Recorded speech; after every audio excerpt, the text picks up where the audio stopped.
How to turn on announce calls on iPhone. Hey everyone, welcome back. In this video, I will show you how to make your iPhone announce the caller's name or out loud when someone calls on your iPhone.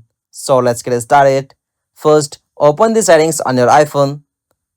After you open settings, you will get this type of interface. From here, you'll have to scroll down and tap on the option apps. From app section, find out the application phone. After you find it, tap on that. From the phone section, tap on announce call. From here, tap on always or as you can choose headphone and car headphone only. Simply you can choose always from here. After you choose this, iPhone will announce the caller's name when someone calls you on your iPhone. If you found this video helpful to you, please don't forget to give a like and subscribe to our YouTube channel for more quick and short tutorial like this. Thanks for watching. Have a nice day.